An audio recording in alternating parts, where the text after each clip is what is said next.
E aí pessoal, bem-vindos a mais um vídeo explicativo do livro Os Mensageiros. Vamos para o capítulo 8, nós acabamos de ver a queda de Otávio, né? No filme Nosso Lar 2 realmente deixou a desejar a explicação da queda de Otávio, né? Com aquela mediunidade maravilhosa que ele tinha. E no capítulo 7 foi explicado. Agora nós vamos ter alguns exemplos de mensageiros que foram enviados para a crosta terrestre e falharam nas suas missões. Então, gente, evidentemente que nós temos que o tempo todo estarmos vigilantes no sentido de que a nossa conduta na crosta terrestre, ou mesmo na espiritualidade, seja sempre a mais reta possível, né? Com muito amor, com muita caridade, com fé em Deus. E nós temos vários exemplos de missões em que os encarnados tiveram uma estrutura fantástica por trás dele e falharam do mesmo jeito. Então, mesmo que a gente falhe, gente, né, é uma coisa, eu diria, quase que natural, porque nós estamos em busca do aperfeiçoamento. E dentro dessa busca do aperfeiçoamento, evidentemente que temos muitos defeitos e temos muitos erros que cometemos, né? Mas a misericórdia de Deus é eterna e sempre estará ao nosso dispor. Nós temos, gente, nós temos a eternidade para melhorarmos, para atingirmos novos patamares na vida espiritual. Tá bom? Então vamos lá para o capítulo 8. Chama-se O Desastre de Acelino. Tem dia que a minha vista está melhor, eu tiro óculos, ponho óculos, mas hoje ela está meio complicada. Coisas da idade, né? Então vamos lá, gente. Capítulo 8. O Desastre de Acelino. Lembrando que André Luiz acabou de, junto com Isabel, dar um abraço fraterno em Otávio. Então eles estão no meio da conversa. Ia dirigir-me a Otávio novamente quando alguém se aproximou e falou ao ex-médium com voz forte: "Não chore, meu caro. Você não está desamparado. Além disso, pode contar com o devotamento materno. Vivo em piores condições, mas não me faltam esperanças. Sem dúvida, estamos em bancarrota espiritual. No entanto, é razoável aguardarmos confiantes novo empréstimo de oportunidades do tesouro divino. Deus não está pobre." Olha a maneira como eles falam, né? Além disso, pode contar com o devotamento materno. Ele estava recebendo o abraço da mãe. Vivo em piores condições, mas não me falta esperança. Quer dizer, ele já fez coisa pior, passou por coisa pior, mas não lhe faltam esperanças que ele pode melhorar. Sem dúvida, estamos em bancarrota espiritual, ou seja, espiritualmente nós estamos falidos, né? No entanto, é razoável aguardarmos confiantes novo empréstimo de oportunidades do tesouro divino. Quer dizer, nós temos que ficar confiantes que em novas encarnações nós iremos conseguir colher novos frutos, ficarmos mais ricos espiritualmente. Deus não está pobre, né? A misericórdia de Deus é infinita. Voltei-me surpreendido e não reconheci o recém-chegado.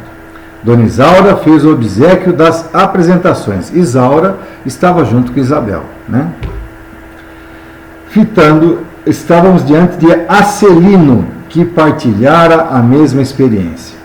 Fitando-o triste, Otávio sorriu e advertiu: "Não sou um criminoso para o mundo, mas sou um falido para Deus e para o nosso lar."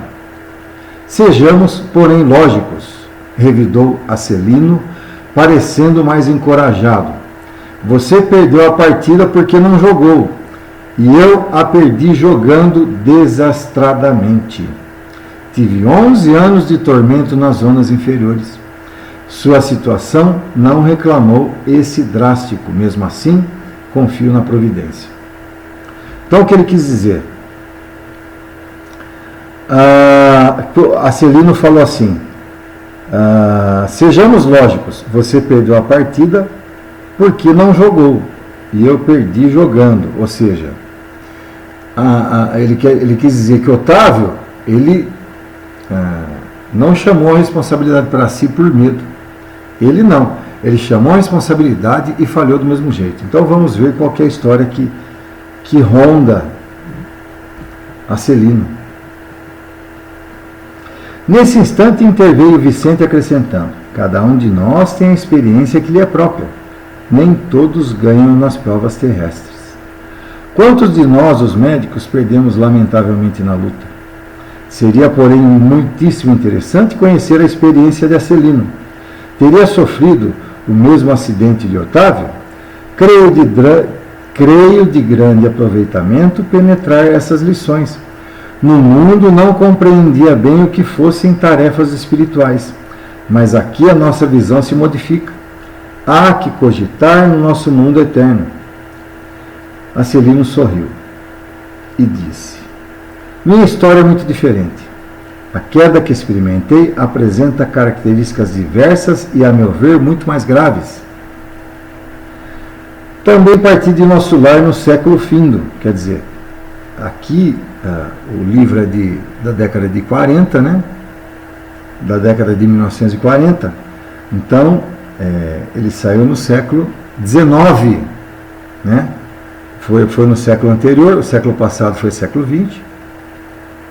Segui enriquecido de bênçãos. Uma de nossas beneméritas ministras da comunicação presidiu em pessoa as medidas atinentes à minha nova tarefa. Não faltaram providências para que me felicitassem a saúde do corpo e o equilíbrio da mente. Após formular grandes promessas aos nossos maiores, parti para uma das grandes cidades brasileiras em serviço da nossa colônia. O casamento estava no meu roteiro de realizações. Ruth, minha devotada companheira, incumbir-se-ia de colaborar comigo para melhor desempenho das tarefas. Cumprida a primeira parte do programa, aos 20 anos de idade fui chamado à tarefa mediúnica, recebendo enorme amparo dos benfeitores invisíveis. Recordo ainda a sincera satisfação dos companheiros do grupo doutrinário, a vidência, a audiência e a psicografia que o Senhor me concedera por misericórdia constituíam decisivos fatores de êxito em todas as nossas atividades. Olha só, gente, ele era um médium de vidência, de ouvir e de psicografar, né? Entretanto, apesar das lições maravilhosas de amor evangélico, inclinei-me a transformar minhas faculdades em fonte de renda material. Não me dispus a esperar pelos abundantes recursos que o Senhor me enviaria mais tarde, após meus testemunhos no trabalho, e provoquei eu mesmo a solução dos problemas lucrativos. Não era meu serviço igual a outros? Não recebiam os sacerdotes católicos romanos a remuneração de trabalhos espirituais e religiosos? Se todos pagávamos por serviços ao corpo, que razões haveria para fugir ao pagamento por serviços à alma? Amigos inscientes do caráter sagrado da fé, aprovaram-me as conclusões egoístas. Admitíamos que, no fundo, o trabalho essencial era dos desencarnados, mas também havia colaboração minha pessoal como intermediário pelo que devia ser justa a retribuição. Bom, aqui a gente já tem uma ideia do que ele fez, né? Deus lhe providenciou todos os dons da mediunidade.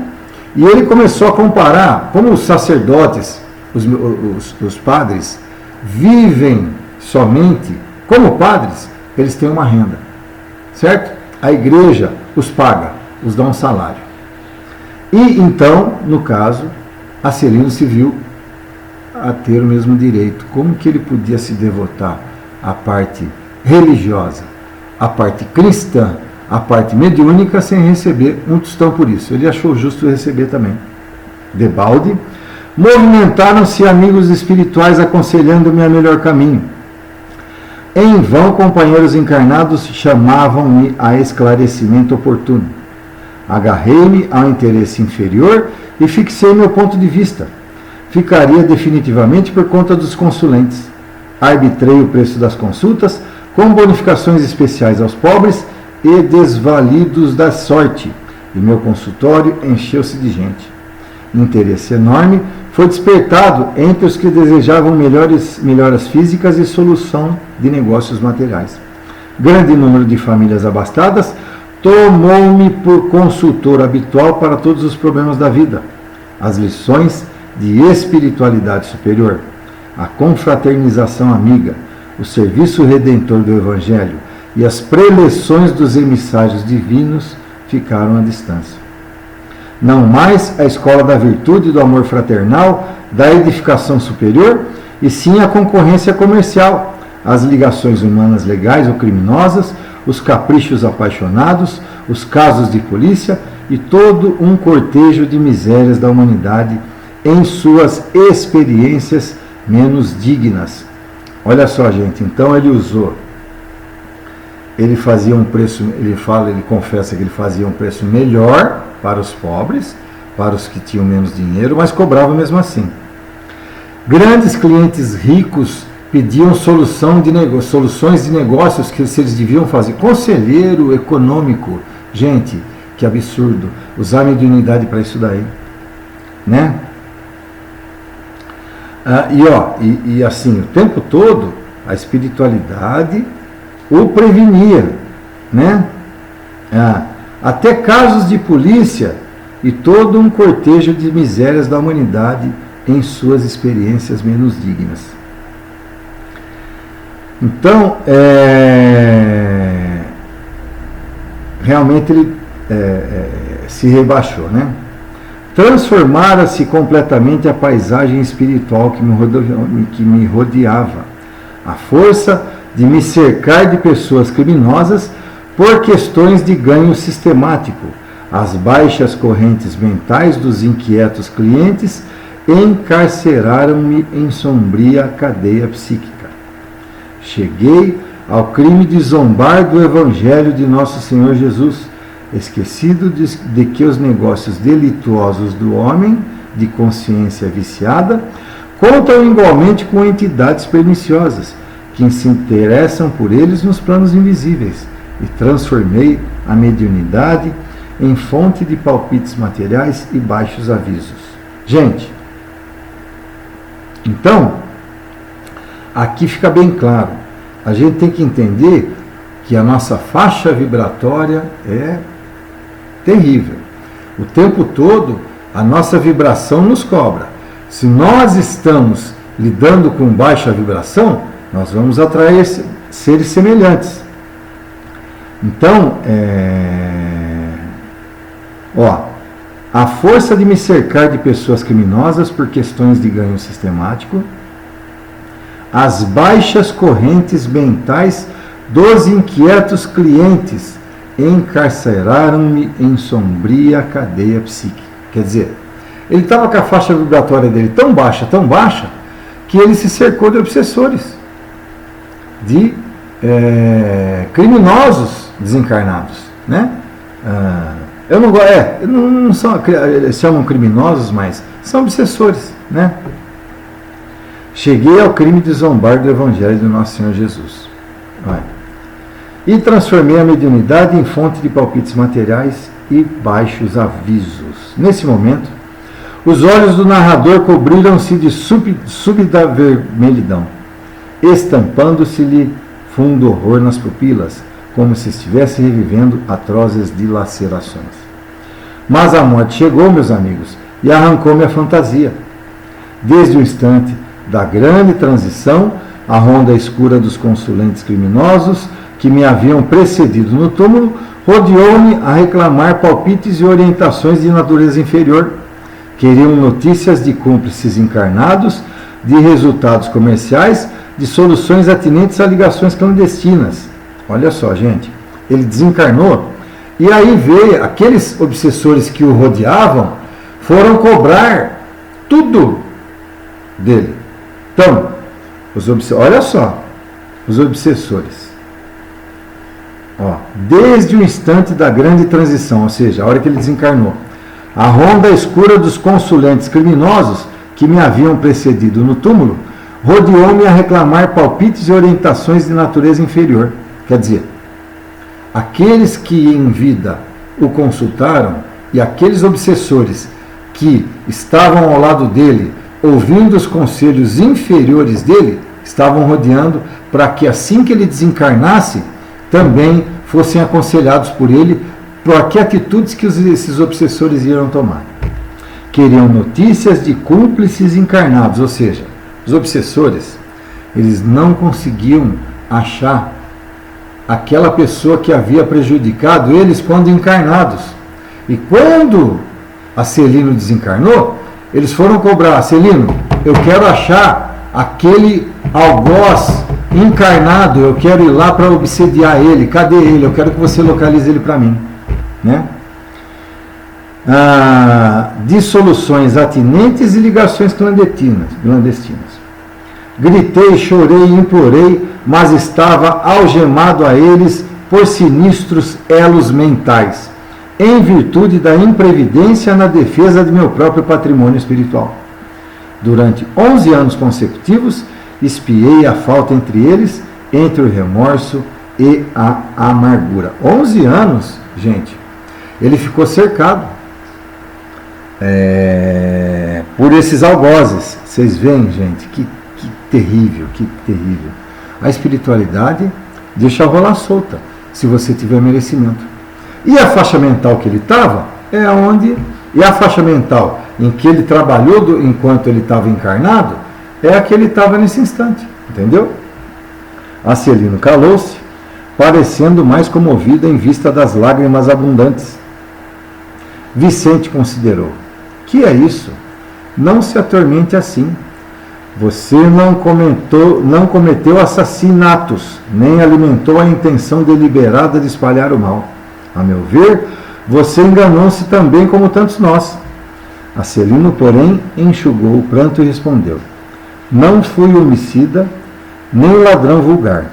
Não mantive o próprio íntimo de ferir ninguém, nem desrespeitei alheios lares, mas indo aos círculos carnais para servir as criaturas de Deus, nossos irmãos, auxiliando-os no crescimento espiritual com Jesus, apenas fiz viciados da crença religiosa e delinquentes ocultos, mutilados da fé e aleijados do pensamento. Não tenho desculpas, porque estava esclarecido. Não tenho perdão, porque não me faltou assistência divina. E depois de longa pausa, concluiu gravemente: podem avaliar a extensão da minha culpa?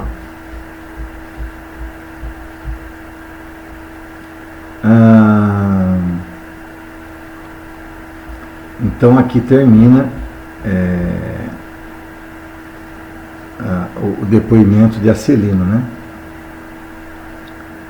Então, assim,